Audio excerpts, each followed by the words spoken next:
If you just go through the 3 easy steps that I will present to you today, you will give yourself your best possible chance to have your best running year ever next year.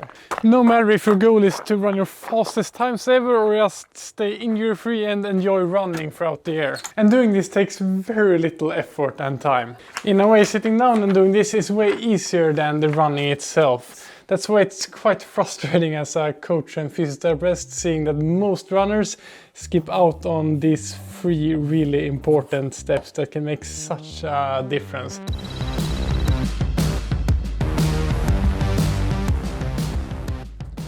I've talked a lot about this on the channel before, but that's because it's the easiest way you can get yourself more motivated. It only has to take some minutes, but the difference it can make is pretty amazing. And the thing is, of course, to set really good goals. I will try to lead by example and share my own running goals for the upcoming year in the end of this video. But first, let's talk briefly about how you should set a good goal. First of all, it's so important that you take some time to figure out why you run and train and what goals that triggers you.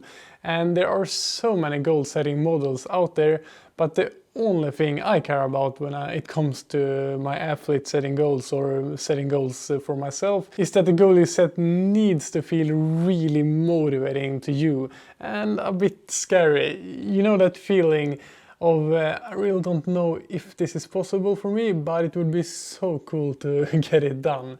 And what that is for you, of course, only you can figure that out. Something I can highly recommend is actually signing up for a race, because most of the runners I meet and talk to who actually manage to run consistently and put in the work and make running a big part of their life all have some races signed up for that makes them do the training even on those days where they maybe don't feel like it. But whatever motivates you the most to get out the door and get your training done is of course the best goal for you.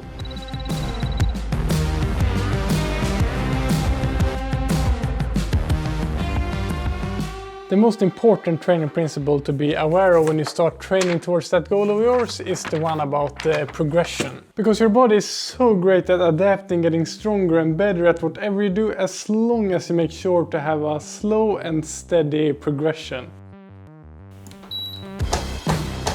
So I am currently doing my very best to do this myself since I am training for an upcoming marathon, and it is so easy to ramp up the training a bit too fast and do too much, which most of the times just lead to an overuse injury. One study that looked at the training of 261 runners concluded that after 21 days the runners who increased their weekly running distance more than 20% got a significantly higher risk of getting a running related injury than those who had an easier progression over time. And as a physiotherapist myself, I really believe that structuring your training well is the best way to prevent injuries and make sure you can enjoy running over time and make progress. But how do you make sure that you do that? This leads me into the final point on my list that is so important if you want to get the most out of your running.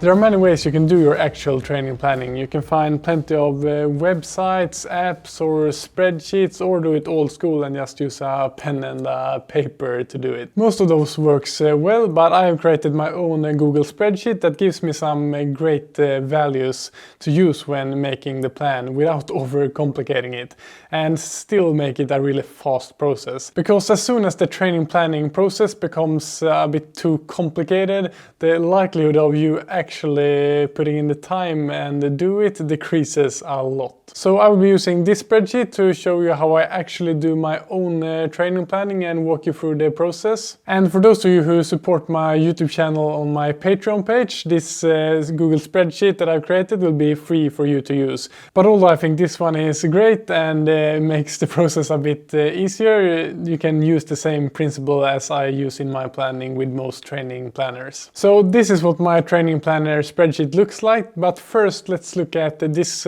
column here, because here I've written down my goals for 2024 and what my main focus needs to be able to reach those goals.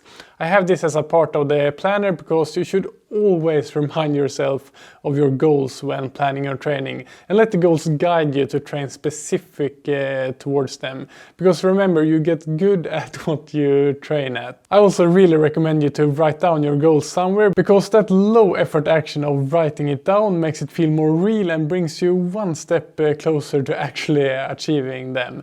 So these are my running goals for the upcoming year. So let's quickly go through my goals for the upcoming year before I share you my training planning process and show you my training plan. So the first one here is by far the most important for me, and it is to just be able to run consistently and injury-free throughout the year. Running and being able to train is so important for me, so I really want to do what I can to make this goal happen. But it's a tough balance with having some ambitious goals for sure, because my next goal here is to run a sub 250 marathon this year. I've never tried to run a fast marathon, and I'm way better at running on technical trails than the fast road, so this is a huge challenge for me, but it motivates me to do something completely new and challenge myself in that way. The next one here is to once again participate in a pretty brutal ultra uphilling running event, where you basically run up a mountain and then take the ski lift down again.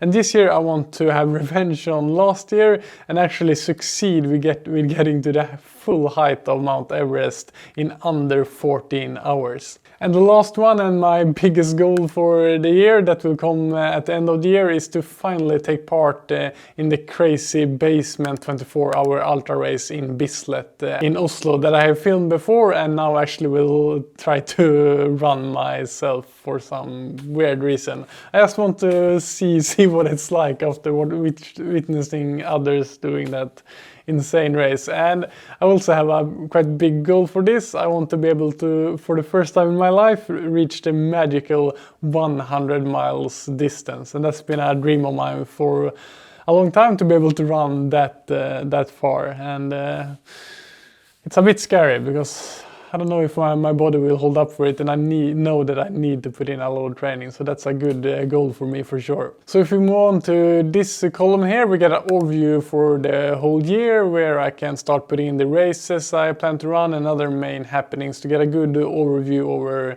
the different months. But here in this column here is the main training planner, where I actually plan out all of my training sessions. So what I usually do is that I plan 1 month at a time. I found that to be the sort of sweet spot.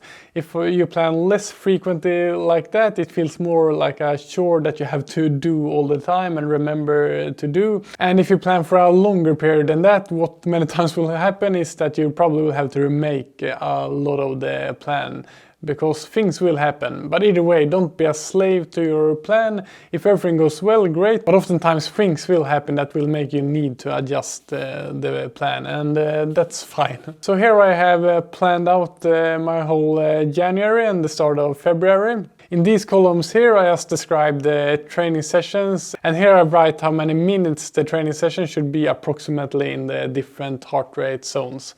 And in these columns, far to the right, I have made this document do some automatic calculations to give me a good overview of my training. This first one is just the total time of training in hours. The second one I call training impulse, and it's basically how hard the training day will be, taking into account how much time I will spend in the different heart rate zones. And this next one I call training stress balance, and this value looks at the previous days as well, and it's a calculation of approximately how tired your body will be after that training day. The higher number, the harder it will be, and it's also color coded, so these red days will be the toughest.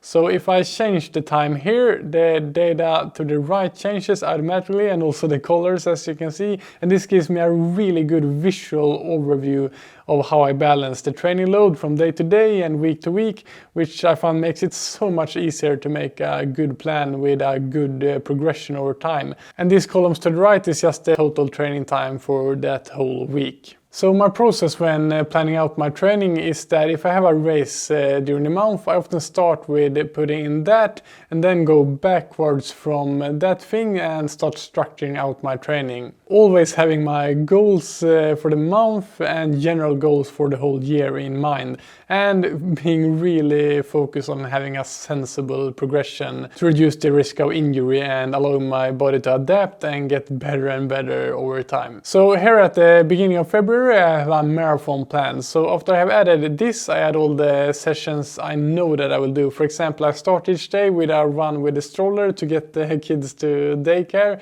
That's basically my morning run. And then in my coaching job I have a run when I'm coaching both on Tuesdays and Thursdays. So after I have added in all of those training sessions, I start going backwards from the race here, and I want a taper period before the marathon with less volume to get myself ready to race.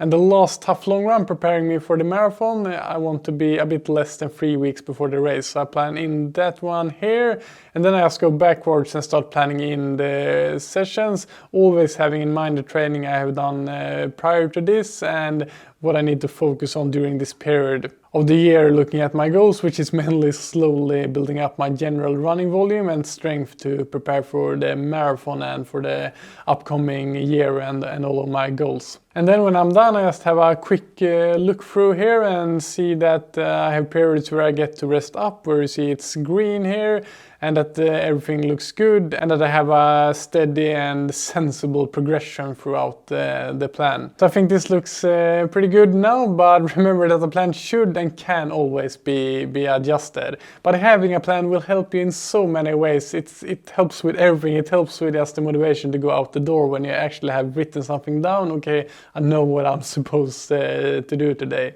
And yeah, that's the first step of getting a good training in, is to have planned it in a way. If you want to use my training planner spreadsheet, it will be free to use for all of my Patreon supporters. So thanks a lot to all of you who support this channel, and hopefully this will be useful for you. And you can also buy it as a one-time thing. Just click here to check it out. But either way, a huge thanks for your support and watching my videos throughout this year, and I really look forward to create a lot of cool content for you the upcoming year.